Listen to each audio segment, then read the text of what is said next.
Welcome to The Business Behind Your Business, the podcast where we delve into the financial strategies and insights that drive success for small and medium-sized business owners. I'm your host, Paul Sweeney, and in each episode we bring you expert guests who share practical advice, real-world experiences, and actionable tips to empower you on your business journey. Whether you're a seasoned entrepreneur or just starting out, get ready to uncover the secrets to success and gain valuable insights into the business behind your business.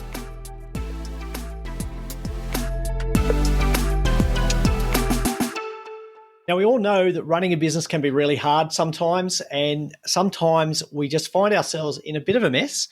We've got great systems, we've got data coming everywhere, but it doesn't make sense, and things don't always fit neatly into the spots that they're supposed to.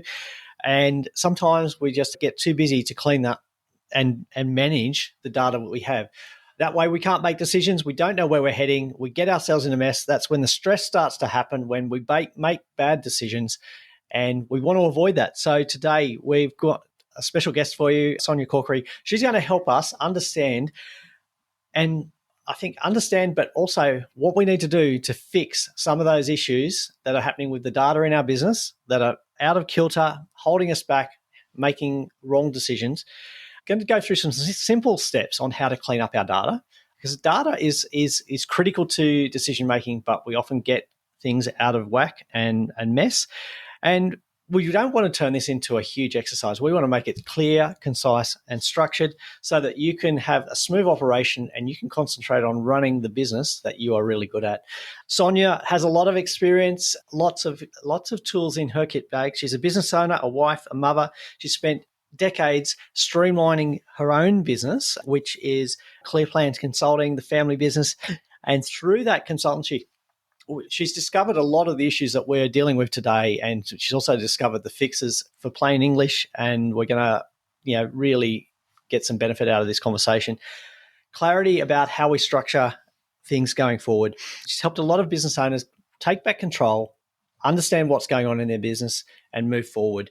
A lot of real-world experience, a lot of methods, proven methods, but simple methods to help you clean up your business, clean up your operations, and fast-track to the success that you really want when you started your business. So, Sonya, welcome to The Business Behind Your Business. Thank you, Paul. Excited to be speaking to you.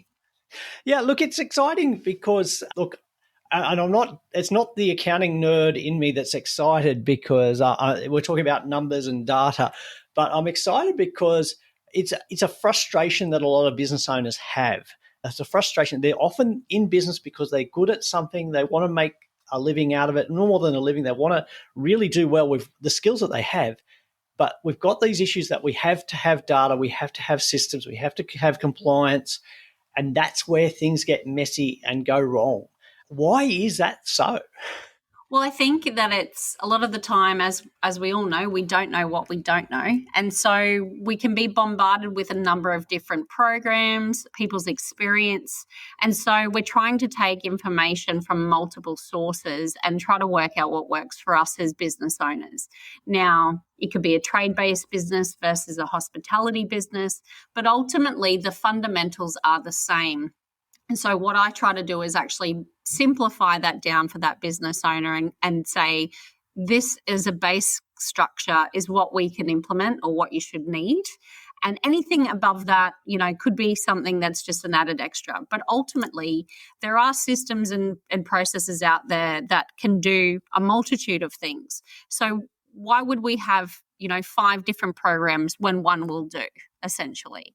And what is the program that we're using, and can we get the most out of it? Is it appropriate for our industry, and how can we align that to make sure that we're getting the information and data succinctly and in a way that we can read? Because some people are very graphical, their eyes glaze over and they get the P&L and the balance sheet come through to review every month.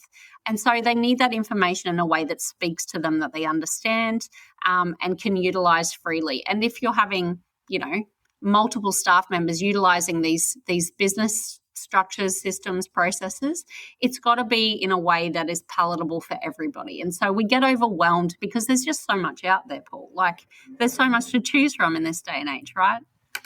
Absolutely. We've got so much choice. I remember when I was very early on in my accounting career, we had effectively one choice of computer package accounting software for small business owners to use.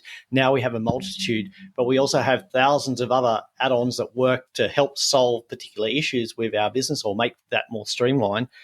And it just gets a bit out of control, or we use the wrong tool, which you mentioned. Before we sort of look at like why we can set it up and how we can clarify it, what's the biggest issue with not having clean and understandable data for a business owner? Well, as you know, data is taken in a historical manner. So we're looking at what's happened in the past and trying to forecast forward for the business. And so we need to utilize that data to be able to help us identify trends or anomalies or problems, and so that we can, go ahead of time and kind of cut those off. If we're going to have any issues, we want to make sure we're addressing it far beyond that time. So we need to be able to have the information in a clear manner so that we can know and understand it, and we're getting it early enough so that we can make those decisions. Because as you all know, in business, one of our friends is time. If we can get ahead of something, it allows us to make those decisions earlier and lessen any negative impacts or identify where we can get the most out of something. And so we'll look at trends in businesses, in industry, and identifying that through the data. And as I said, some people prefer graphical, and that's great, that's fine. But allowing us to pre-plan, not only for the next 6 or 12 months, but potentially for 5 years and beyond, depending what our long-term plan is for the business. So you mentioned a couple of things in there about planning. Most people think, I think a lot of business owners I've talked to have thought that data is only there for compliance, so for tax reasons, for government reports. But you've mentioned that whole idea of planning and forecasting and making decisions. Why is it so important to think about the value of that decision making? When we're looking at our business, we all got into business for a reason. I'm broken for employment. It would be very challenging for me to try to ever go back and work for somebody else, because I just love being my own boss, essentially. And so I needed to make sure that there was longevity in what I was doing. I needed to make sure it was going to last.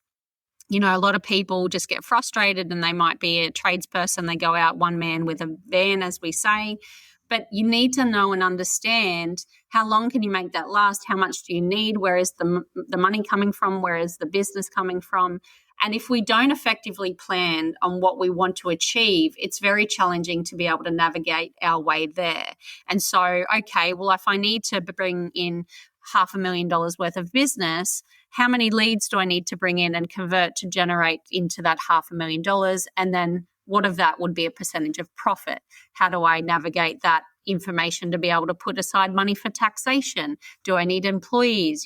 So there's all of these things that come from that information. But if I don't set an outcome or a plan or something I'm working towards, how do I know that I'm on the right track? How can I measure where I am and where I need to be?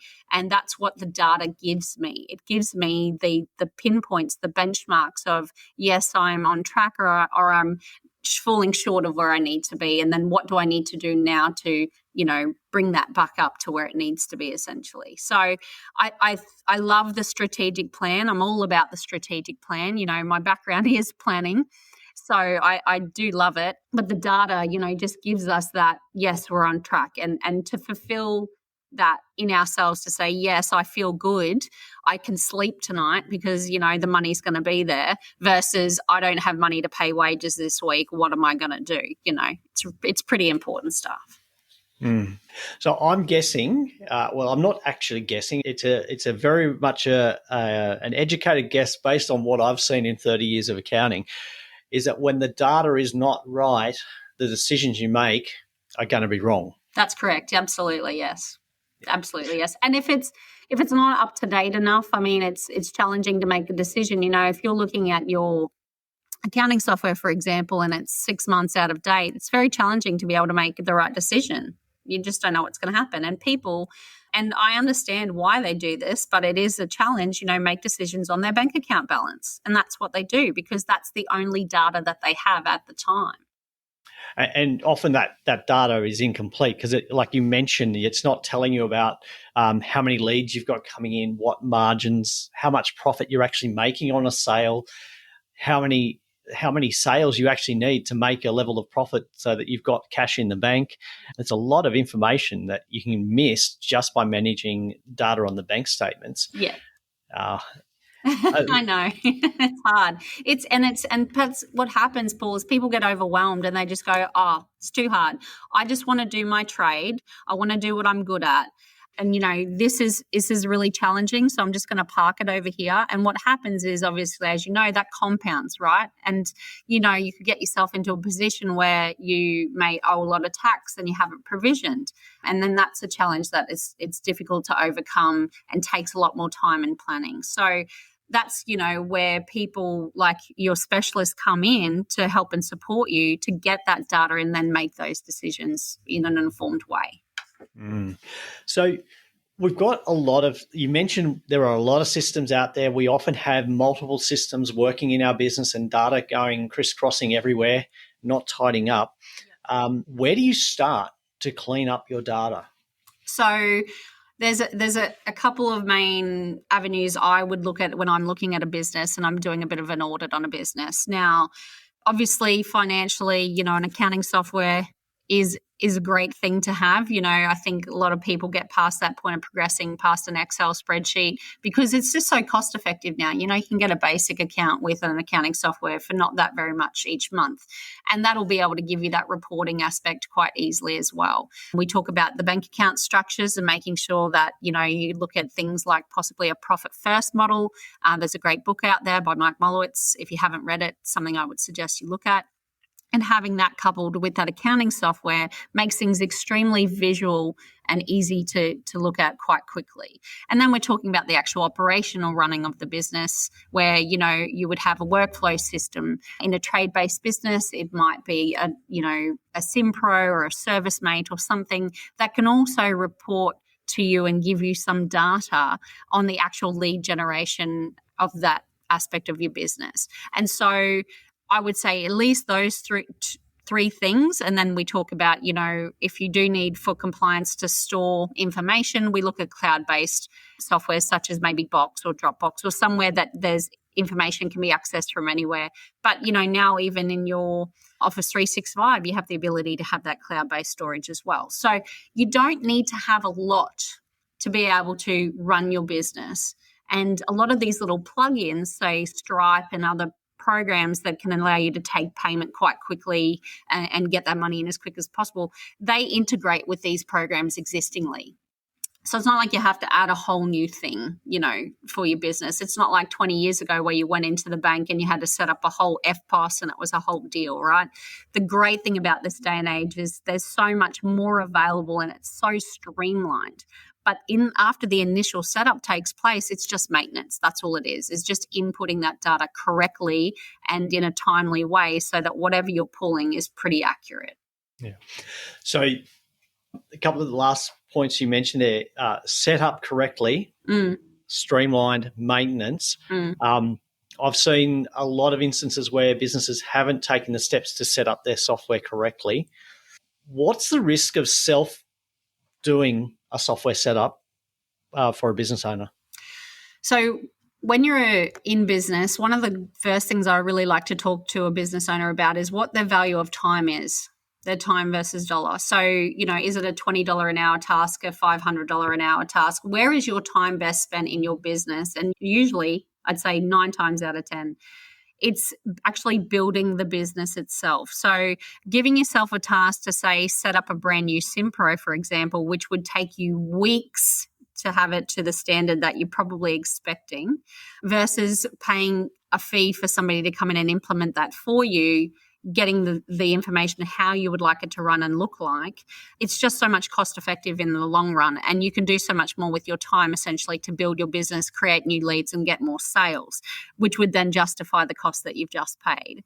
And so we get caught up in the doing, and some people do need to physically do something themselves to learn it, which I totally understand. But most of these programs have great learning frameworks in the background. So you can click in and actually literally run yourself through the course in in the back end so that you know and understand what you're doing to actually operate this program. But for the initial setup and maybe to import all of the data from your suppliers, for example, and make sure that things are built in a way that you can just click and build a job quite quickly, that to me, there's no better, time value exchange than to pay somebody else to do that, right? Like, we have a limited number of hours and seconds in this day, and we want to get the most juice out of this lemon. We want to get the best out of it. So let's implement somebody to do that if we can absolutely afford to, or if not, let's build to that, make sure we have the money before we engage to get that program so that it's already done. We already know that that's a cost we're going to wear. Yeah, so I think the way you're describing it is we're actually investing in our systems to make sure that they're working correctly, they're set up correctly, and it's really just a streamlined process. Yep. Then we've got that simple to use data to help us make decisions. Now, you were talking about understanding your data before, and you're mentioning that not everybody understands things the same way.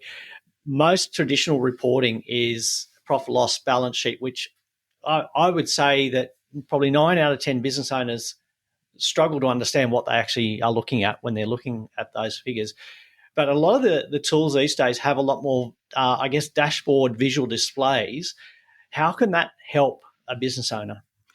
Well, by being able to see those trends, especially in a graphical manner when you're looking at dashboards, I think that it can be broken down pretty simply. It's like, okay, well, this red column is our expenditure, this blue column's our income. We have an issue, our expenditure is more than our income. What are we going to do? And so it enables us then to make a decision to take action and then essentially pre-plan, right? And so there's great programs out there now that even implement as a plug-in, as I said, with our accounting software, where you can have that data emailed to you on a particular day every single month. So it pops into your email. You don't even have to log on. It's there in front of you.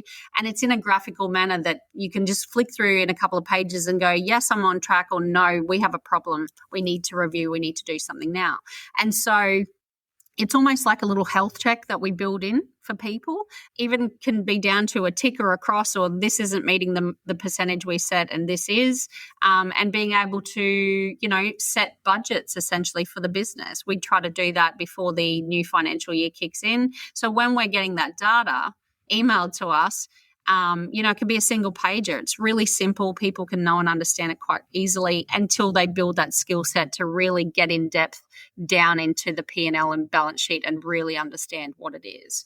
But, we don't even have to log in now. You can have that all automatically sent to you. I'm just racing ahead here because there's just so much good content. I'm still thinking back to when I first started, and we had to just 18 months after the end of the year, we were still going through a business owner's bank statements to try and work out how much profit they made last year. We didn't have time to do a budget because the next year was already about to start. But we're now getting daily updates without having to press a button, telling us exactly where we're at. And you mentioned that real-time understanding of exactly where our business is at. Now, small business, medium-sized business, we've got an advantage because we can make a change very quickly. There's enormous value in having that data to say, right, okay, you need to change something. You can change it that same day. Huge benefit for a business owner. But it's not only the financial, and I mean, you and I obviously come from financial backgrounds and we love it. Like I said, we geek out on the numbers, right? But when you're looking at an operational perspective of running a job, especially a larger project, and I can talk to this, so obviously we've got an electrical contracting business, turns over millions and millions of dollars doing these massive projects. But if you don't get that right in the build of the job and pull that data on a very regular basis, the labor component can get away from you. The cost blowout of materials can get away from you. And you're halfway through the job and you're already in the red, but you contractually now have to finish this job and you're going to have to eat this loss. And can you afford to, or are you going to have to roll your business? Like there has to be a lot of structure in the front end to be able to make sure that you can forecast that we're actually going to make money. And so a lot of people get stuck or fall over when they progress from say a 5-person business into a 30, 50, 100-person business, because the costs are not always looked at on a regular basis and things can get away. But that's what you're saying, medium-sized business, we can pull that back quickly if we have the data to make those decisions early enough. It's really important. Yeah. So just to clarify, when we're talking about data, we are not just talking about financial data. We're not just talking about profit, loss, cash in bank. We're talking about data in the operations of your business. So, yeah, as you mentioned, is this project on track? Have we spent too many hours already for the amount of work that, or the milestones that we've actually achieved? And sometimes as a business owner, looking at those dashboards, it can be a bit of a fright because you realize, we've expended 90% of our budget, but we've only done 50% of the tasks. Yes. What's going on? Yeah, exactly. And I mean, obviously, as your business grows and you can't be across everything, that's when you're looking at, do we implement a position that can essentially run those jobs for us, and they have a meeting with myself. We talk about the operational aspect of the job, not only the operational runnings, the compliance, safety, but the financial aspect as well. Where are we sitting? You know, what are we forecasting this week? Because we have to bill out this month what work has been done. You know, when you're doing those bigger jobs, you've got to provide QA. You've got to justify the amount that you're charging. And so because it's already a pre-priced job, unless it's a variation from the original scope of works, you're locked in. Like, you need to make that work. And so we can't compromise on compliance. We can't compromise on safety.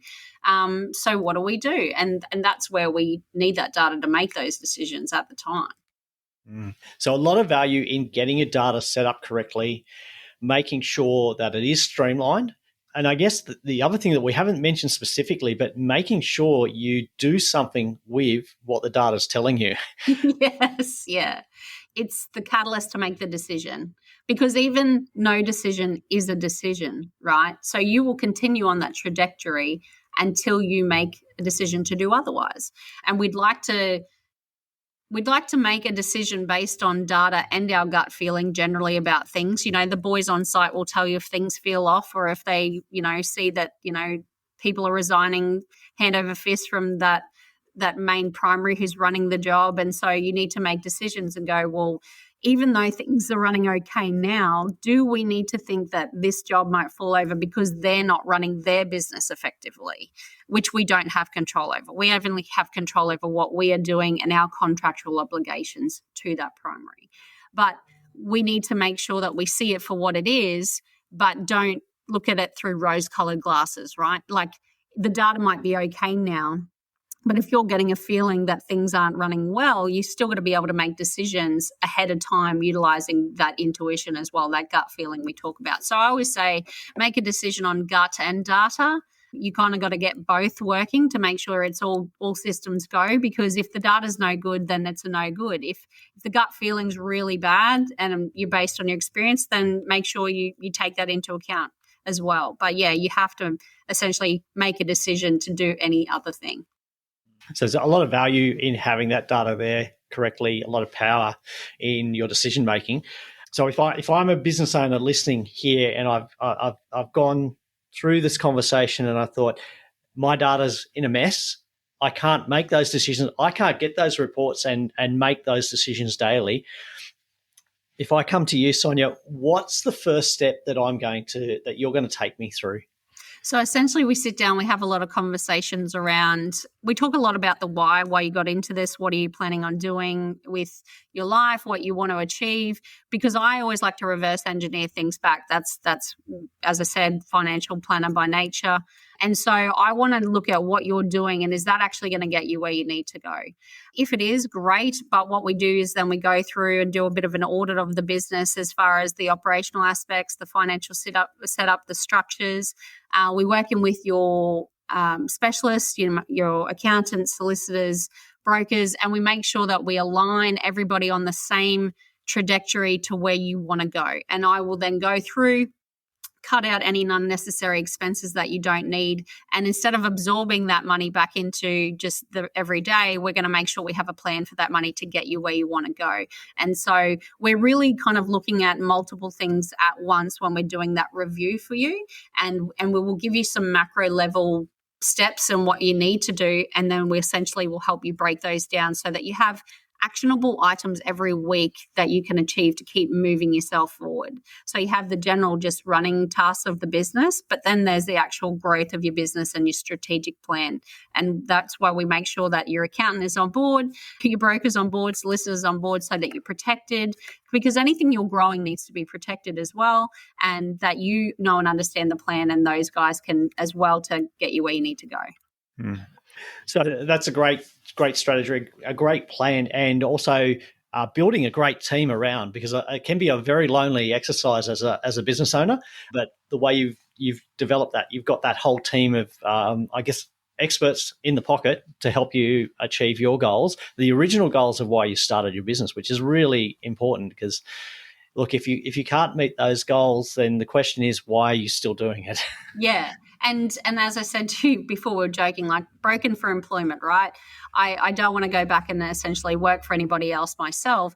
But what I want to do is make sure that business owner has choices and knows and understands what they're getting into. If your plan was to get 20 or 30 years down the track and sell your business and live off that money for retirement, we need to look at it objectively and say, what if that outcome doesn't happen because you don't have control of the market at that time? What if the business doesn't have the substantiated figures to meet the amount that you want to get on the market? So what if it doesn't sell? What other plans do we have?